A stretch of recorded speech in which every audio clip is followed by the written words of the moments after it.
Cage Minds, Micah Frankel, next to Ty Miller, ahead of FightWorld MMA 33, and all fingers crossed, we get to see your return to the cage, sir.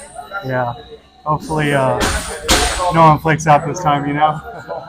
I don't want to get like too deep into what you know about the situation, but how do you handle that, like emotionally, that you've prepared for this return, home audience, and the circumstances like minutes before you're working out lead to you're not fighting? I don't know how you deal with that. Yeah, it's hard to process, man. I mean, obviously I put in a lot of work, and for someone just to take that away from me like that, it's pretty messed up, man. But you know what?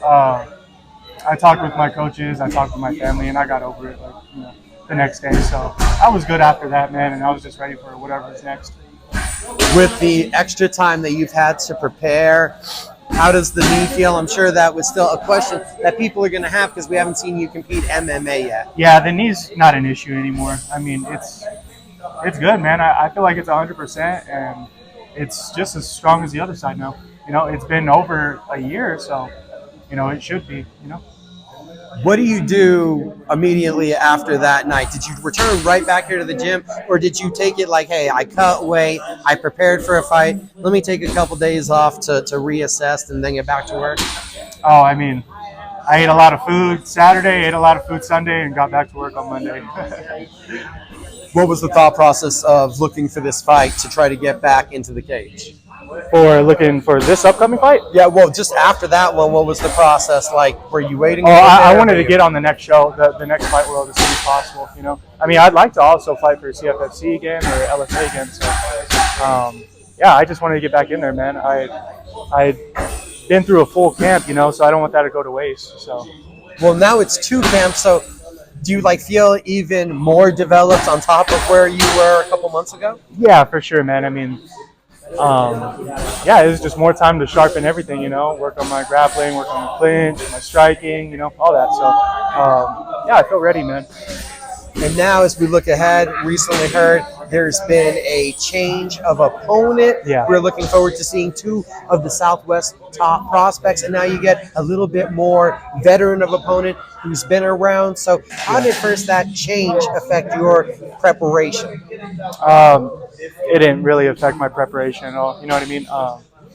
At the end of the day, I'm getting ready for a fight, And so this guy looks like he's going to try to box with me.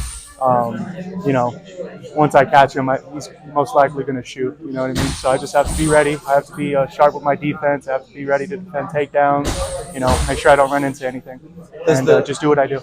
Does then the thought process on the approaching the opponent change slightly? Because we go from Travis, who looked to be a little wilder, a little more MMA-defined striker, who was powerful, towards Miguel, who, like you said, with that boxing experience, you can expect just a cleaner, crisper technician. Yeah, he seems cleaner, but he doesn't seem very active when he fights, you know what I mean? But you know what? He looks tough. He looks like he's in good shape. He looks strong, so I have to be ready for that. Does that give you then the opening you feel like to push the pace, to be the one initiating the offense? Yeah, absolutely. I have to be first. Man, I love my team. Yeah, there's a great group of guys. I wish I could turn the camera around real quick because you're on us. Tom Vaughn's got dance moves that no one knew. But did you have an answer to that question, or did I repeat it? Can you repeat it again? Sorry. How your approach to the fight alters because you have a traditional boxer in front of you now? Yeah, he's a boxer, obviously, so I just have to watch out for his hands, I think he wrestled in college, too, so I have to be ready for the takedown. So you know what? I just have to figure out how to beat a boxer, and I know how to do that. And I also know how to box, you know what I mean? I've boxed with a lot of professional boxers, national champions as an amateur, so I'm ready for that, We know that you're even keel, cool as a cucumber, but are you a little more excited now? You got it taken away from you. You didn't get to fight here. So is the excitement a little more now this time? You're like, I get to do it? Yeah, I'm super excited, man. I was super excited to fight in November, and, again, he took that away from me, man, which is, what can you say? But, yeah, I'm extra excited. But the cool thing is that I made my professional boxing debut in January, so I got to feel what it's like to, step back in and fight again and, you know, feel that like that tunnel vision when you fight again. You know what I mean? Like the adrenaline and everything. And so, yeah, I'm excited, man. How much difference was that experience, professional boxing, compared to having been in MMA fights? It's not that different for me, man. You still get nervous. You still have the adrenaline going. So, yeah, it's not that much different, though. Not from MMA. And how does Ty Miller handle the talk now? Because name has been talked about already, some pretty prestigious places, and we have you as one of the top prospects in the Southwest. What does that mean? How's that sound? How do you feel about it? It's cool and everything, man, but I really don't try to focus on that. You know what I mean? I don't want to get a big head or anything or get ahead of myself. I have to take one fight at a time. You know what I mean? And so, you know, to get to where I want to be, I need to focus on each individual opponent. So right now, I'm not focused on anything else. I'm focused on Miguel. And last thing before I let you go, man, you do look really well rested for that dad life. Yeah, man. I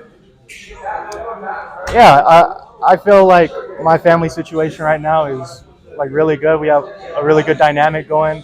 And so, you know, my girl really helps me out with my baby. And so, yeah, man, it's a good dynamic, you know.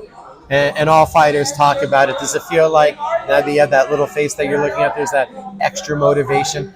Yeah, for sure. You know, I'm trying to put some money on the table, you know what I mean?